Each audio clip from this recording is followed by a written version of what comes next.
Hello everyone. आज हम अपने पीएसएम के नेक्स्ट लेक्चर की शुरुआत करते हैं जिसका नाम है मॉनिटरिंग, इवैल्यूएशन एंड सर्वेलेंस। तो सबसे पहले जानते हैं कि मॉनिटरिंग का मतलब क्या होता है। मॉनिटरिंग का मतलब होता है analysis of the routine activity, यानी हमारी जितनी भी रूटीन एक्टिविटी है उसको एनालाइज करना, उसको बोलते हैं मॉनिटरिंग। और ये एक एवरी डे प्रोसेस है, डेली होता है, प्रोसेस ओरिएंटेड होता है और ये इंटरनली डन होता है। जैसे हम कहते हैं कि किसी को कि इस आदमी को मॉनिटर करना है, तो मतलब उसकी डेली जो एक्टिविटीज़ होती है, रूटीन एक्टिविटीज़ होती है, उसको एनालिसिस करना है उसकी। ठीक है। फिर दूसरा आता है इवैल्यूएशन। इवैल्यूएशन क्या होता है कि periodic assessment which is always done at the end. ये पीरियोडिक असेसमेंट जो करते हैं मतलब लास्ट में, कि मतलब उसके पहले एक्टिविटीज़ को मॉनिटर करते हैं, फिर उसको इवैल्यूएट करते हैं, लास्ट में जो उसका असेसमेंट करते हैं उसका, उसको बोलते हैं evaluation. To evaluate whether the desired goal is achieved और नॉट। यहाँ पर हम क्या देखते हैं कि जो हमारा गोल है वो अचीव हुआ है कि नहीं हुआ है, मतलब ये आउटकम ओरिएंटेड है और इसे हम एक्सटर्नली डन करते हैं, एक्सटर्नली करते हैं। ठीक है। अब मॉनिटरिंग और इवैल्यूएशन में डिफरेंस क्या होता है देख लेते हैं। तो मॉनिटरिंग का मतलब क्या होता है, data collected on program activities, जो प्रोग्राम एक्टिविटीज़ से हम डेटा कलेक्ट करते हैं। इवैल्यूएशन का मतलब क्या होता है, data collected to the answer specific questions. इसमें हम क्वेश्चन आंसर करते हैं, जैसे कि did we achieve the goal, मतलब हम पूछते हैं कि क्या हम अपने गोल को अचीव कर चुके हैं। और दूसरा क्या है, ऑन गोइंग या रूटीन एक्टिविटीज़ को यहाँ पर हम एनालिसिस करते हैं। और यहाँ ये जो है पीरियोडिक असेसमेंट होता है, मतलब लास्ट में होता है। और मॉनिटरिंग की बात करें तो it focuses on the activities and output compared to the target. और जो एवेल्यूएशन है ये किस पे फोकस करता है, आउटकम पे और इम्पैक्ट पे। और मॉनिटरिंग में हम क्या क्वेश्चन पूछते हैं कि are we doing the work we planned, मतलब हमने जो प्लानिंग की थी क्या उसी के अकॉर्डिंग वर्क कर रहे हैं हम। और इवेल्यूएशन में हम क्या पूछते हैं कि how effective were our activities, मतलब हमारी एक्टिविटीज़ कितनी इफेक्टिव है, इसके बारे में हम एक्सेस करते हैं। अब बात करते हैं एलिमेंट्स ऑफ इवेल्यूएशन की। कितने एलिमेंट्स होते हैं इवेल्यूएशन के। तो पहला है रेलेवेंसी, दूसरा है एडिकेसी, तीसरा है एक्सेसिबिलिटी, चौथा है एक्सेप्टेबिलिटी, पांचवा है इफेक्टिवनेस, छठा है एफिकेसी और सातवां है इम्पैक्ट। तो अब एक एक करके सबको पढ़ते हैं। सबसे पहले आता है रेलेवेंसी। तो रेलेवेंसी क्या होती है, appropriateness of the service, whether the service is needed to at all from the prospective of location, time and person. मतलब क्या बोल रहा है यहाँ पर कि अप्रोप्रिएटनेस कितनी है सर्विस की, जबकि ये रिक्वायर्ड होता है किसके, मतलब किस पे बेस्ड होता है, लोकेशन पे, टाइम पे और पर्सन पे। ठीक है। फिर दूसरा आता है एडिकेसी। एडिकेसी क्या होता है, when whether the service is available in adequate quantity, मतलब सर्विस एडुकेट क्वांटिटी में अवेलेबल है कि नहीं है, वो एडिकेसी बताता है। तीसरा है एक्सेसिबिलिटी। एक्सेसिबिलिटी क्या होता है, the extent to which service is usable, मतलब किस हद तक हम उस सर्विस को यूज़ कर सकते हैं, तो वो क्या बताता है, एक्सेसिबिलिटी। फिर चौथा है एक्सेप्टेबिलिटी। क्या होता है, मतलब services are acceptable to all, services जो होते हैं वो सभी के लिए एक्सेप्टेबल होते हैं। फिर पांचवा है इफेक्टिवनेस। इफेक्टिवनेस क्या होता है, degree of attainment of the objectives and targets of the program, service और institution in the real life situation, मतलब कि कितना जो ऑब्जेक्टिव और टारगेट हमें मिला है उसको हम कितना अटेन कर पा रहे हैं। ठीक है, प्रोग्राम, सर्विस और इंस्टीट्यूशन को रियल लाइफ सिचुएशन में, उसको बोलते हैं इफेक्टिवनेस, मतलब कितना हम जितना टारगेट सेट किया है उसको कितना अटेन कर पा रहे हैं, उसको बोलते हैं इफेक्टिवनेस। फिर आता है एफिशिएंसी। एफिशिएंसी क्या होता है, how well the resources utilized to achieve a given effectiveness, मतलब एक टारगेट को अचीव करने के लिए कितना रिसोर्स यूटिलाइज हो रहा है, उसको बोलते हैं एफिशिएंसी। फिर आता है इम्पैक्ट, मतलब कि गोल कितना अचीव हुआ है, उसको बोलते हैं इम्पैक्ट। अब आगे बढ़ते हैं। तो एफिशिएंसी और इफ़ेक्टिवनेस में अंतर पर देखते हैं। तो इफ़ेक्टिवनेस क्या होती है, why is this being done, मतलब ये क्यों हुआ।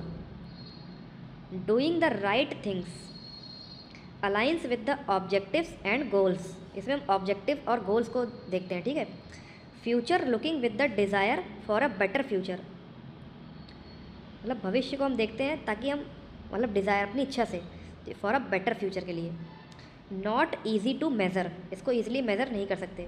Requires the external view outside the organisation, requires the subjective visioning, achieve desired result under the real life situations. तो ये हो गई हमारी इफ़ेक्टिवनेस। इफ़ेक्टिवनेस हमने यहाँ पर क्या पढ़ा था कि कितना डिग्री है attainment of the objectives and target of the program, service और institution in the real life situation. मतलब रियल लाइफ सिचुएशन में कितना हमने जो टारगेट सेट किया है कितना उसको अचीव कर पा रहे हैं, कितनी डिग्री ऑफ अचीवमेंट है, उसको हम इफ़ेक्टिवनेस बोलते हैं। और एफिशिएंसी क्या है कि कितना रिसोर्स यूटिलाइज हुआ उस टारगेट को या उस इफ़ेक्टिवनेस को अचीव करने के लिए। तो एफिशिएंसी क्या होती है? What needs to be done, doing the things in the right way in the best possible manner, focuses on the process, about the current work, what must improve now, easily measurable by analyzing the specific metrics, internal within the bounds of the organization। वहाँ पर external view था, यहाँ पर internal view है। और वहाँ पर subjective visioning थी, यहाँ पर ऑब्जेक्टिव एनालिसिस होती है। और achieve the desired result under specific and controlled conditions. तो ये इफेक्टिवनेस और एफिशिएंसी में डिफरेंस है। अब इम्पैक्ट की बात करें तो इम्पैक्ट जो होता है वो overall effect of the program, overall effect of the program on health status and socio economic development. मतलब पूरे प्रोग्राम का जो ओवरऑल इफेक्ट क्या पड़ता है किसी भी पर्सन के हेल्थ स्टेटस पे और उसके सोशियो इकोनॉमिक डेवलपमेंट पे, उसको बोलते हैं इम्पैक्ट। इम्पैक्ट मतलब रिजल्ट, क्या रिजल्ट आया, ठीक है। अब बात करते हैं steps of the evaluation. Evaluation में कौन कौन से स्टेप्स होते हैं? पहला, determine what to be evaluated, मतलब क्या इवैल्यूएट करना है उसको डिटरमाइन करो। दूसरा कि establish the standards and criteria, criteria बनाओ जिससे कि हम उसको इवैल्यूएट करें। तीसरा, plan the methodology to be applied, किस मेथड से करना है उसको भी प्लानिंग करो। फिर चौथा कि गैदर करो इन्फॉर्मेशन को। पांचवा क्या है? एनालाइज करो रिजल्ट को, मतलब जो रिजल्ट आया उसको एनालाइज करो। फिर छठा है टेक एक्शन, फिर एक्शन लो उसके अगेंस्ट। फिर सातवां री इवैल्यूएट, फिर से इवैल्यूएट करो। तो कौन कौन से स्टेप है? पहला, डिटरमाइन करो कि क्या इवैल्यूएट करना है। दूसरा कि इस्टेब्लिश करो स्टैंडर्ड्स और क्राइटेरिया को। तीसरा, प्लान करो मेथडोलॉजी टू बी अप्लाइड, मतलब किस मेथड्स को अप्लाई करना है उसको प्लान करो। चौथा है गैदर करो इन्फॉर्मेशन को। पांचवा है एनालाइज करो रिजल्ट को। फिर छठा है टेक द एक्शन और लास्ट है री इवैल्यूएशन। तो ये 7 स्टेप हैं टोटल। अब आगे बात करते हैं टाइप्स ऑफ इवैल्यूएशन की। तो कितने टाइप्स के इवैल्यूएशन होते हैं? सबसे पहले बात करते हैं फॉर्मेटिव इवैल्यूएशन और समेटिव इवैल्यूएशन। तो फॉर्मेटिव इवैल्यूएशन क्या होता है? देखो,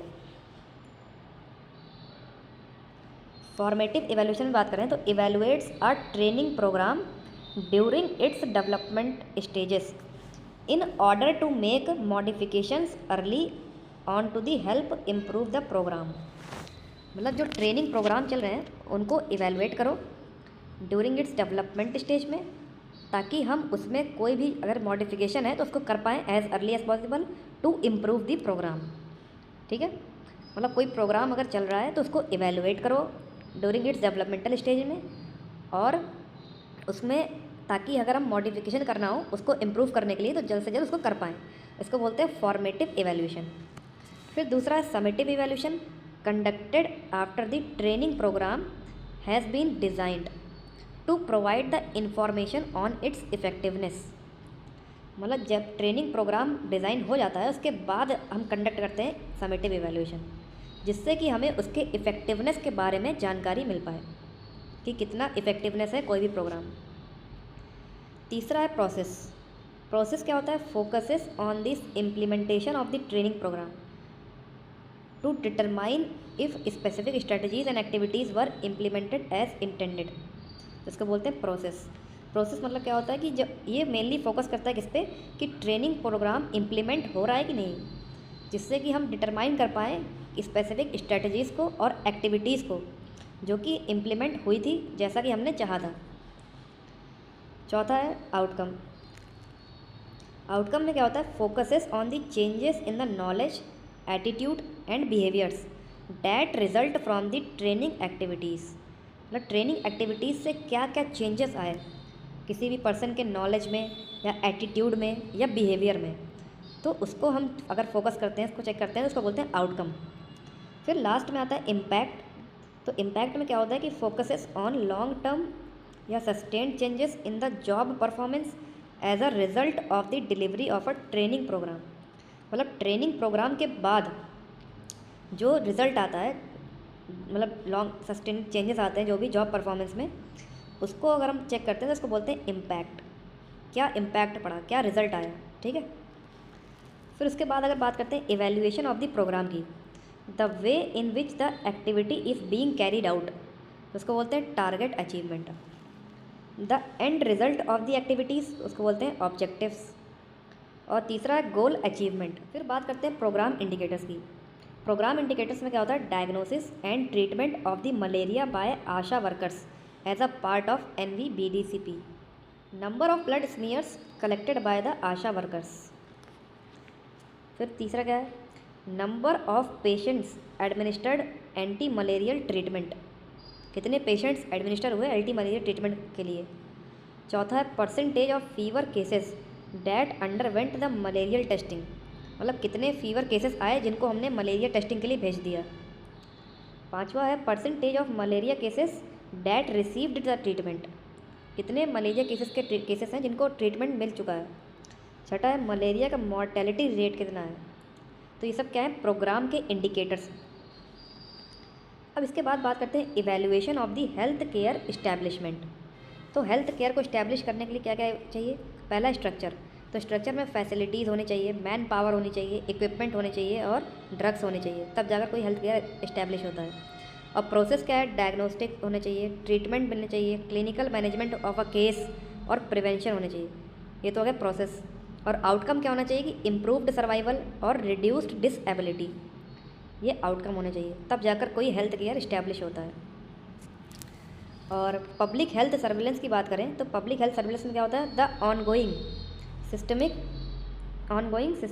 collection, analysis, interpretation and डिससेमिनेशन of the data about the health related event for use in the public health action to reduce the morbidity and mortality to improve the health। मतलब ongoing या systemic collection, analysis और interpretation and dissemination किसका, data का, about the health related event for use in the public health action to reduce the morbidity and mortality to improve the health, ठीक है। ये होते हैं पब्लिक हेल्थ सर्विलेंस। इसमें हम कांस्टेंट सर्च करते हैं केसेस को। अब टाइप्स ऑफ सर्विलेंस की बात करें तो 3 टाइप के होते हैं, एक्टिव, पैसिव और सेंटिनल।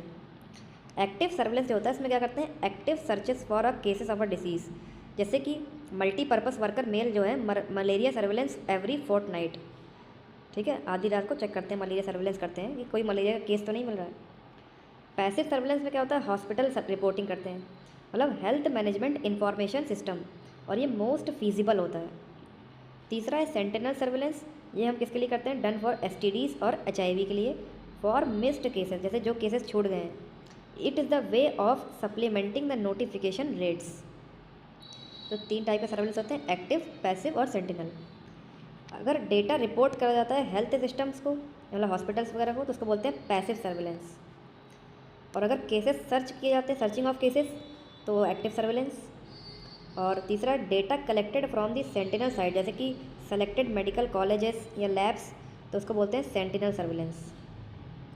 पर्पस क्या होता है सर्विलेंस का, for notifying the cases, helps to study the trends of a disease and distribution, ठीक है। अब आगे की पॉइंट्स कुछ हैं कि सबसे most feasible form of surveillance कौन सा होता है, पैसिव सर्विलेंस। इस पर क्वेश्चन भी बनते हैं इन सब की पॉइंट्स पे। फिर दूसरा है fortnightly visits for malaria AFP surveillance, तो ये एक्टिव सर्विलेंस। यहाँ पर आला अज़ार फोर्टनाइटली आया तो समझ लो active surveillance. Leprosy case detection in campaign, TB active case finding, तो ये भी जो है एक्टिव सर्विलेंस में एग्जाम्पल है। मतलब इन सब में हम एक्टिवली सर्च कर रहे हैं केसेस को, जो अलग अलग डिसीज़ के केसेस हमें मिल रहे हैं उसको सर्च कर रहे हैं। फिर आइडेंटिफाइंग द मिसिंग केसेस या सप्लीमेंटिंग द नोटिफाइड केसेस, तो ये सेंटिनल का है। हमने यहाँ पर देखा था कि मिसिंग केसेस को अगर हम ढूंढ रहे हैं या नोटिफिकेशन रेट सप्लीमेंटिंग का मिल रहा है तो सेंटिनल सर्विलेंस में आता है ये सब। तो अब कुछ MCQs सॉल्व कर लेते हैं।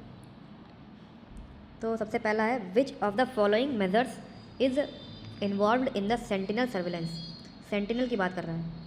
तो पहला आइडेंटिफाइंग द मिसिंग केसेस, बिल्कुल सही है। आइडेंटिफाइंग द न्यू केसेस, ये तो एक्टिव में करते हैं।